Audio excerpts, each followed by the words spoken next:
Assalamualaikum, this is Dr. Ali Waqas. I did PhD in Entrepreneurship and Innovation from University Sains Malaysia, and currently I am teaching in Spear University Lahore from the last 6 years in the Faculty of Economics and Commerce. So now first of all, we will discuss the purpose of literature review.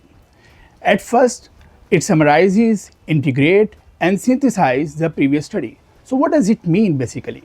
For any researcher, it is very much important to know what has been done previously in the studies so that they can add something new in the literature and in the research. And second, it helps to identify the key concepts on the topic and develop theoretical framework. For any researcher, it is so much necessary to understand the concepts of the research literature. Literature review किसी भी researcher को help out करता है कि वो identify कर सके कि किसी भी टॉपिक के ऊपर अभी तक क्या कंसेप्ट डेवलप हो चुका है, क्या नॉलेज शेयर हो चुकी है, ताकि वो अपना रिसर्च मॉडल के लिए एक अच्छे वेरिएबल्स को सिलेक्ट कर सके और अपना रिसर्च फ्रेमवर्क या थ्योरेटिकल फ्रेमवर्क को फाइनलाइज कर सके.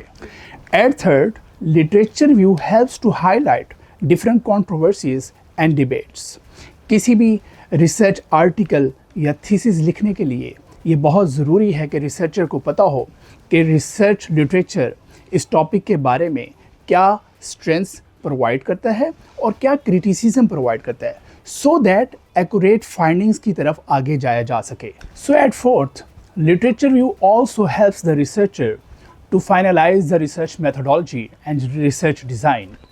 सो व्हाट हैपन्स बेसिकली, जब भी रिसर्च आर्टिकल या थीसिस लिखना होता है तो रिसर्चर के लिए ये फाइनलाइज करना ज़रूरी है कि वो किस तरह की मेथोडोलॉजी अडॉप्ट करेगा या किस तरह की रिसर्च डिज़ाइन को फॉलो करेगा. For example quantitative research, for example qualitative research. और जब वो लिटरेचर रिव्यू को अच्छे से गो थ्रू करेगा, so they can basically get the idea कि उसके रिसर्च पर्पज़ को फुलफिल करने के लिए किस तरह की मेथोडोलॉजी या किस तरह का रिसर्च डिज़ाइन पहले रिसर्चर्स ने यूज़ किया हुआ है और उसको भी किस तरह का डिज़ाइन या मेथोडोलॉजी यूज़ करना चाहिए. At fifth, research literature review helps to establish the contribution of the current study. For any researcher it is so much important to add value in the literature. और इसके लिए बहुत ज़रूरी है कि रिसर्चर को ये आइडिया हो कि आज से पहले या उसकी रिसर्च करने से पहले जो रिसर्च हो चुकी है उस टॉपिक के ऊपर, उसमें क्या कुछ डिस्कस हुआ हुआ है, किन वेरिएबल्स को कंसीडर किया गया है, किन वेरिएबल्स को एनालाइज किया गया है, सो दैट वो अंडरस्टैंड कर सके कि मेरे प्रॉब्लम के ऊपर ऑलरेडी कितनी वर्किंग हो गई है और मुझे अब किन चीज़ों को ऐड करना चाहिए या किस प्रॉब्लम को किस एंगल से सॉल्व करना चाहिए ताकि something should be contributed into the literature. So the next thing is, what is the importance of literature review. At first, literature review provide the background and context of the research. What does it mean basically? For any researcher, it is so much important to understand the problem in the context.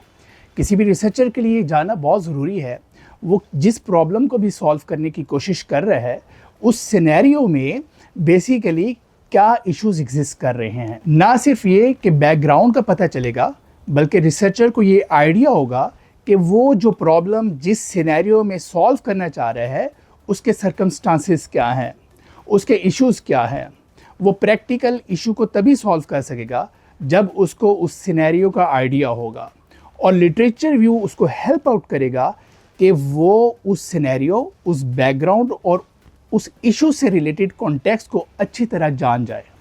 And the next step is identify the gaps in the existing research. Literature review helps you to find out what is missing in the previous research or what has not been done by the previous researchers. इस बात का ये मतलब है कि कोई भी researcher आज अगर कोई नया रिसर्च पेपर या थीसिस लिखना चाह रहा है या किसी प्रॉब्लम को सॉल्व करना चाह रहा है, उसके लिए ये जानना ज़रूरी है कि पहले से तो कोई रिसर्चर ने उस प्रॉब्लम को सॉल्व तो नहीं कर दिया, कि अगर एक प्रॉब्लम को ऑलरेडी किसी ने सॉल्व कर दिया है तो उसको सॉल्व करने की बजाय उसी रिसर्च से फ़ायदा उठा के उसका सॉल्यूशन प्रोवाइड कर दिया जाए. और अगर आपके प्रॉब्लम से रिगार्डिंग कोई चीज़ मिस है या किसी और एंगल से उसको बेहतरीन तरीके से सॉल्व किया जा सकता है, तो लिटरेचर रिव्यू आपको हेल्प करेगा उस प्रॉब्लम को मज़ीद समझने के लिए और उस एंगल को फाइंड आउट करने के लिए जिस एंगल से आप उस प्रॉब्लम को और अच्छे तरीके से सॉल्व कर सकते हैं। And at third, literature view basically helps to avoid the duplication of the work. अगर एक रिसर्चर ने लिटरेचर रिव्यू को अच्छे से गो थ्रू किया है, उसको स्टडी किया है, उसको आइडिया होगा कि प्रीवियस रिसर्च में क्या कुछ हो चुका है किसी भी टॉपिक या प्रॉब्लम के बारे में। So they will ultimately avoid the duplication, और उसकी रिसर्च आर्टिकल या उसके रिसर्च थीसिस में ऑलरेडी एक न्यू कंट्रीब्यूशन एडिड होगी जब वो डुप्लीकेशन को अवॉइड करेगा। So the fourth point is develop the researcher's knowledge of the field. किसी भी रिसर्चर के लिए उस टॉपिक का इल्म होना, उस टॉपिक के बारे में नॉलेज होना, उस टॉपिक के बारे में क्या कुछ हो चुका है, ये बहुत ही ज़रूरी है। जब वो रिसर्च कर रहे हैं, उसकी वैल्यू ऐड कर रहे हैं किसी टॉपिक के ऊपर, तो उसके लिए ये बहुत ही इंपॉर्टेंट है कि he must understand and he must know the knowledge of that topic. और रिसर्च लिटरेचर रिव्यू अच्छे से पढ़ने से उस रिसर्चर को एक बहुत बड़ा बेनिफिट ये होगा कि he must have the good and sound knowledge of the topic. So fifth point is enhances the rational and credibility of the research. किसी भी रिसर्च के लिए ये बहुत इंपॉर्टेंट है कि what is basically logic behind that research. और अगर कोई रिसर्चर अच्छे से लिटरेचर रिव्यू करेगा तो उसको एक फ़ायदा ज़रूर होगा कि he basically develop and establish the rational, the logic, the reason behind that research. और अगर ये चीज़ें किसी भी रिसर्च के बैक पे होंगी तो the research would be ultimately credibility. इसका अंदाज़ा आप इस बात से लगा सकते हैं कि जो भी अच्छे डेटाबेसेस हैं, जो टॉप के डेटाबेसेस हैं, like Elsevier, like Emerald, like Web of Sciences, like other Scopus journals, आप अगर उन आर्टिकल्स को गो थ्रू करें तो उन आर्टिकल्स के अंदर पहले की रिसर्च को बहुत अच्छे से कोट किया होगा, एविडेंसेस प्रोवाइड किए होंगे और अच्छे से लॉजिक और रैशनल बताया होगा। इसकी सबसे ज़्यादा बड़ी वजह यही है कि उन रिसर्चर्स ने प्रीवियस जितनी भी इंपॉर्टेंट रिसर्च है उसको उन्होंने गो थ्रू किया हुआ है। Point 6 is literature review helps in building the problem statement. For any researcher it is one of the very most important part that researcher must develop the problem statement. जब researcher literature review को गो through करेगा, उसको पढ़ेगा, understand करेगा, अपने scenario की knowledge रखेगा, तो उसके लिए प्रॉब्लम को समझना बहुत आसान हो जाएगा। एंड सेकेंडली, उस प्रॉब्लम से रिलेटेड जितनी भी इंफॉर्मेशन प्रीवियस रिसर्च में है उसकी बेस पे उसको प्रॉब्लम स्टेटमेंट डेवलप करने में आसानी होगी और जो कि रीडर के लिए भी समझना बहुत आसान होगा। And the seventh point is literature review helps to develop the theoretical framework. For any researcher, it is so much important to select those variables which are unique and which are good to solve the problem. और literature review से help मिलती है researcher को ये find out करने के लिए उसके प्रॉब्लम को सॉल्व करने के लिए कौन से वेरिएबल बहुत इंपॉर्टेंट है और वो उन वेरिएबल को अपने थ्योरेटिकल फ्रेमवर्क का पार्ट बनाता है। थ्योरेटिकल फ्रेमवर्क के अंदर बहुत से वेरिएबल हो सकते हैं और चंद एक वेरिएबल भी हो सकते हैं। ये डिपेंड करता है उस प्रॉब्लम के ऊपर और इस चीज़ के ऊपर कि कौन से वेरिएबल्स उस प्रॉब्लम को सॉल्व करने में हेल्प करेंगे। और वो जो फ्रेमवर्क है उसके लिए ज़रूरी है कि उसके अंदर जो वेरिएबल्स चाहे इंडिपेंडेंट या डिपेंडेंट वेरिएबल की फॉर्म में है या बेशक उसके अंदर एडिशन, मीडिएटर या मॉडरेटर की भी है, उसके लिए ज़रूरी है कि वो जो कंसेप्ट, वो जो flow of the relationship between the variables है वो बैक करे थ्योरी के साथ। In the later slide we will also discuss about the theory and now we will discuss the main points of the literature review. At first it has the introduction. So what is the introduction in the literature review? It covers main scope of the literature and which objectives and research questions the researcher is going to address. इस बात का क्या मतलब है? Introduction of the literature review के अंदर researcher को ये बताना पड़ता है कि उसकी जो रिसर्च है वो कितनी वाइड है, उसमें क्या चीज़ें कवर हो रही हैं, उसमें किन वेरिएबल्स को कवर किया जा रहा है, उस प्रॉब्लम को एड्रेस करने के लिए किन फैक्टर्स को डिस्कस किया जा रहा है कि वो फैक्टर्स उस प्रॉब्लम को सॉल्व करने में हेल्प करेंगे। और अल्टीमेटली रिसर्च लिटरेचर रिव्यू के इंट्रोडक्शन के अंदर ये बताया जाता है कि कौन से ऑब्जेक्टिव्स हैं रिसर्चर के या कौन से रिसर्च क्वेश्चंस रिसर्चर अपनी रिसर्च के अंदर ले रहा है जिनको in the end of the research वो आंसर करना चाह रहा है. And in the body of the literature researcher should follow the chronological order while writing the research literature review. What does it mean basically? It is very important कि researcher को किसी भी topic के बारे में शुरू से लेके अब तक जो इन्फॉर्मेशन उसमें प्रोड्यूस की गई है उसको कोट करे और मेजर फाइंडिंग्स उसको लाजमी कोट करे. इससे होगा क्या कि रीडर्स और रिसर्चर को आसानी से ये पता चल जाएगा कि आज तक उस टॉपिक के बारे में जो की इन्फॉर्मेशन है वो क्या एग्जिस्ट करती है, और लिटरेचर के अंदर एक जगह पे उस बारे में सारी चीज़ें समराइज भी होती जाएंगी साथ साथ. And in the body of literature the next point is methodological designs and discussion.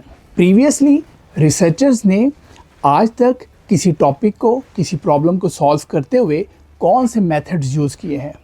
Researcher के लिए वो मेंशन करना अपने लिटरेचर रिव्यू में ज़रूरी है ताकि उसकी भी एक्यूरेसी ऑफ द मेथड बढ़ सके और ये पता चल सके इस प्रॉब्लम को सॉल्व करने के लिए राइट मेथडोलॉजीज़ कौन कौन सी आज तक अडॉप्ट हुई हैं. And the third point is critical analysis. So what is the critical analysis of the literature review? Literature review ये बताता है कि एक टॉपिक के ऊपर क्या स्ट्रेंथ्स हैं या एक टॉपिक की क्या स्ट्रेंथ्स हैं, उसकी क्या वीकनेसेस हैं, उस प्रॉब्लम से रिगार्डिंग जो लिटरेचर है वो इसके बारे में क्या ओपिनियन देता है, किसी टॉपिक के बारे में किस रिसर्चर ने पॉजिटिव पॉइंट्स या सपोर्ट प्रोवाइड की है, या किसी टॉपिक के बारे में किसी रिसर्चर ने कितना एक क्रिटिसाइज़ किया है और क्या वो क्रिटिसिज्म लॉजिकली भी है, क्या डिफरेंट सिनेरियो में सपोर्ट मैकेनिज़्म और क्रिटिसिज्म एग्जिस्ट कर सकता है. तो इससे रिसर्चर को बहुत अच्छे से आइडिया हो जाएगा कि क्या गैप्स एग्जिस्ट करते हैं, और जब वो लिटरेचर को जब क्रिटिसिज्म पॉइंट ऑफ व्यू से देखेगा तो उसको बहुत अच्छे से आइडिया हो जाएगा कि एक टॉपिक के अंदर बेसिकली क्या इश्यूज एग्जिस्ट कर रहे हैं और उसको सॉल्व करने की एक डायरेक्शन मिल जाएगी.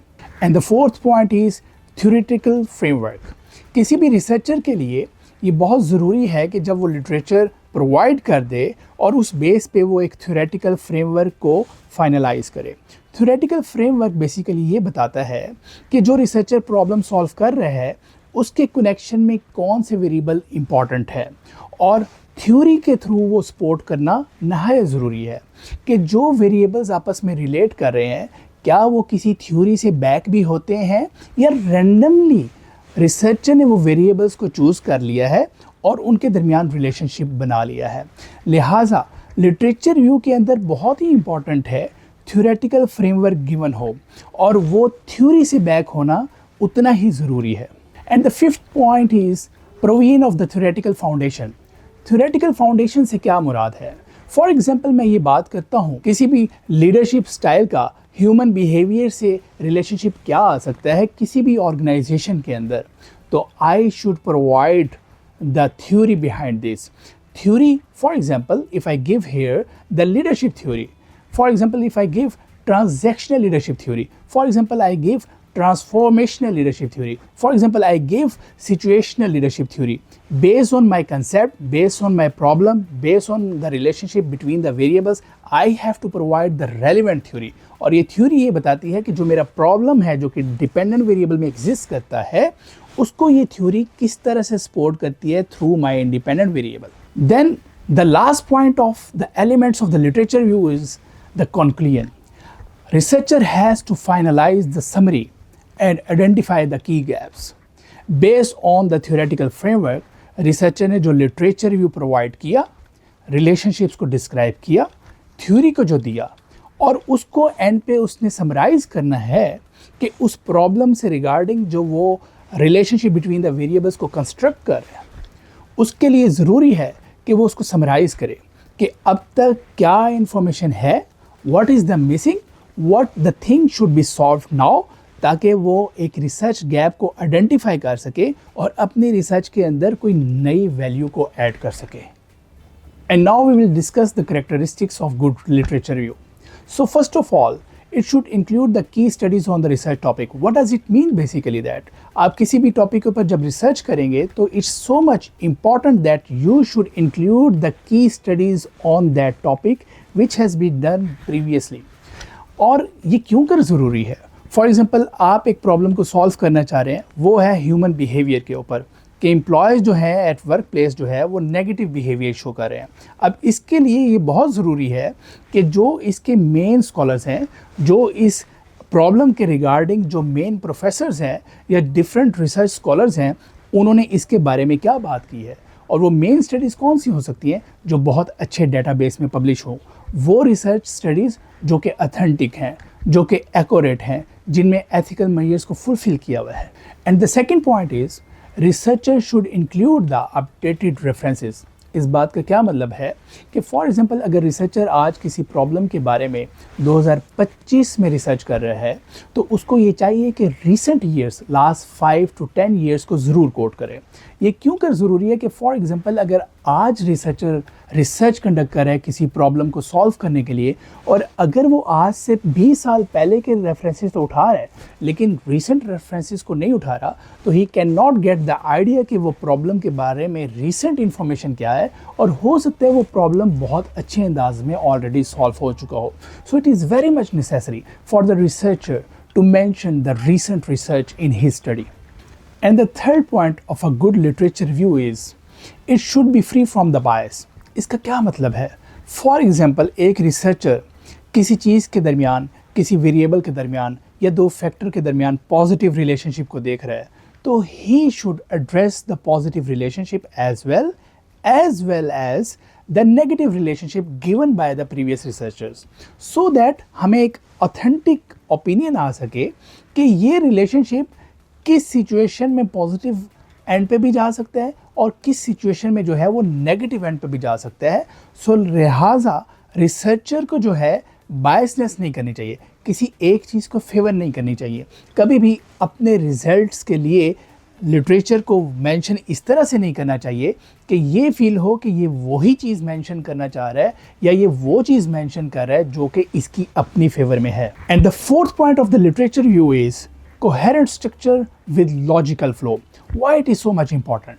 बहुत से लोग जब रिसर्च आर्टिकल या थीसिस लिखते हैं, I have observe that people right in inconsistent manner. इसका क्या मतलब है? जब भी आप रिसर्च आर्टिकल या थीसिस लिखें तो जो आपके वेरिएबल्स हैं या जो आपका टॉपिक है या जो आपके फैक्टर्स हैं, उसको इस तरह से लिखें कि उसमें कंसिस्टेंसी हो, कोई एक बात मुकम्मल हो, कंप्लीट हो, फिर उसको कनेक्टर्स के साथ अटैच करके अगली बात पे करना चाहिए. ना कि ये कि कभी एक रिसर्चर एक वेरिएबल पे जंप कर रहा है, फिर सेकंड वेरिएबल पे जंप कर रहा है, फिर से फर्स्ट वेरिएबल को डिस्कस कर रहा है. इससे ना तो रीडर को समझ आएगी, ना तो उस थीसिस या रिसर्च आर्टिकल के अंदर कोई क्वालिटी प्रोड्यूस होगी. And the fifth point of a good research literature is accurate references should be given in the review. It is so much important for the authenticity, for the accuracy and for the ethical measures. ये क्यों कर ज़रूरी है कि बहुत से लोग जब रिसर्च लिखते हैं तो वो एक काम ये करते हैं कि रेफरेंसेस को क्योंकि सॉफ्टवेयर के थ्रू ऐड करना पड़ता है या एक हेक्टिक वर्क होता है, उसको गूगल स्कॉलर से जाके ऐड करना पड़ता है, तो वो क्या करते हैं, मैनुअली लिख लेते हैं. It is not a good way.